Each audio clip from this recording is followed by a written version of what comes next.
Halo semuanya, ulasan kita kali ini punya satu misi yang benar-benar penting. Kita bakal ngebahas gimana caranya mengubah pelatihan digital di desa yang jujur aja selama ini sering kerasa kaku dan terlalu teknis menjadi sebuah pengalaman belajar yang hangat, seru, dan pastinya berpusat pada manusianya. Nah, untuk paham seberapa mendesaknya hal ini, coba kita lihat realita keras dari Indeks Pembangunan TIK tahun 2024. 0,6%. Ya, betul. Itu adalah angka laju pertumbuhan kecakapan digital masyarakat kita. Angka yang luar biasa lambat, dan sejujurnya, sangat mengkhawatirkan. Dan kekhawatiran ini makin masuk akal kalau kita bandingin sama laju penggunaan internet yang justru melesat cepat di angka 3,21%. Ini bukti nyata loh kalau warga desa itu terhubung ke dunia digital jauh lebih cepat daripada kemampuan mereka untuk ngelindungin diri sendiri. Ada celah kritis yang makin melebar di sini dan tugas kita lah buat nutup celah itu. Jadi, gimana cara kita ngebantu mereka ya? Nah, ini dia peta perjalanan kita hari ini. Kita mulai dari ngebahas realita digital di desa, lalu 3 kesalahan utama fasilitator, lanjut ke peta dan kompas literasi, cara membangun 4 pilar cabe, dan terakhir, taktik pelatihan yang efektif. Oke, kita langsung masuk ke bagian pertama, realita digital di desa. Mari kita pahami dulu medan yang bakal kita hadapi di lapangan. Ketimpangannya itu jelas banget. Kontribusi penggunaan teknologi nyampe lebih dari 40%, tapi keahliannya malah tertinggal jauh di angka 20%-an aja. Artinya apa? Akses internet emang udah masuk, warga yang online makin banyak, tapi sayangnya mereka belum tahu cara manfaatin itu dengan aman atau melindungi diri dari ancaman digital. Terus, apa kita bisa pakai satu metode pelatihan yang sama untuk semua tempat? Jelas nggak bisa. Data potensi desa nunjukin ada lebih dari 2.700 desa yang benar-benar nggak ada sinyal seluler. Belum lagi, rata-rata lama sekolah warga kita itu cuma sekitar 9 tahun, alias setara anak kelas 3 SMP. Jadi pendekatan akademis yang muluk-muluk itu nggak bakal jalan. Kita butuh pendekatan yang penuh empati, membumi, dan benar-benar disesuaikan sama kondisi infrastruktur di sana. Nah, sekarang kita masuk ke bagian 2. 3 kesalahan utama fasilitator. Ini nih momen di mana banyak dari kita sering kehilangan arah. Sering banget nih niat baik para fasilitator itu gagal di lapangan cuma karena 3 kesalahan fatal ini. Pertama, lebih mentingin nyampein materi sampai habis daripada ngenalin kondisi pesertanya. Kedua, ngajar satu arah kayak lagi di kelas sekolah, yang ujung-ujungnya malah bikin warga takut kelihatan nggak ngerti atau ngerasa lagi diuji. Dan ketiga, ngerasa tugasnya udah kelar begitu aja setelah sertifikat dibagikan. Alhasil, warga ditinggal dan kebingungan pas mau praktek sendiri di rumah. Buat ngehindarin kesalahan-kesalahan itu, kita butuh banget yang namanya pergeseran cara berpikir. Coba bayangin, warga desa tuh nggak terlalu peduli sama istilah keren kayak transformasi digital.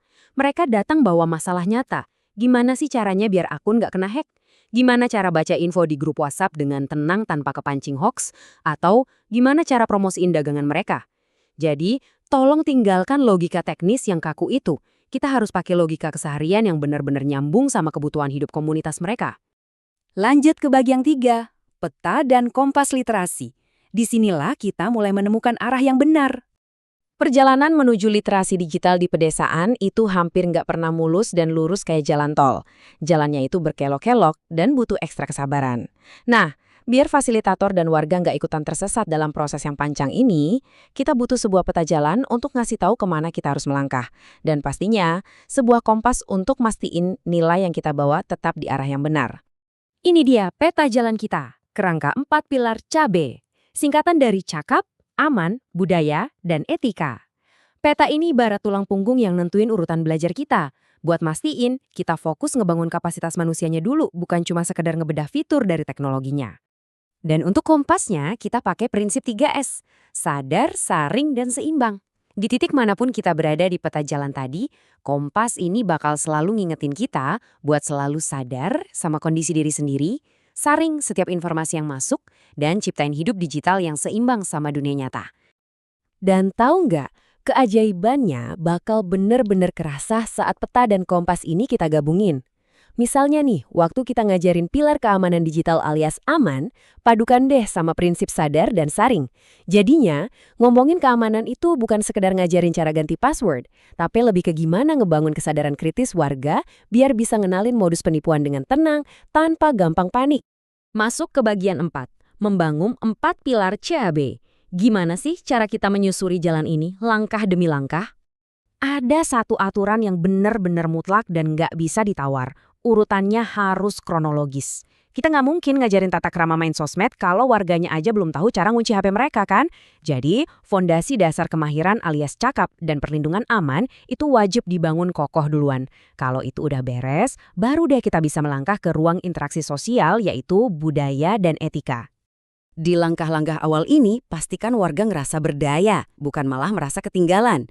Ajari aja dulu keterampilan digital sehari-hari, kayak nyimpen kontak atau ngirim foto. Abis itu, baru masuk ke keamanan dasar. Bikin kata sandi yang kuat dan tolong ingetin, jangan pakai tanggal lahir.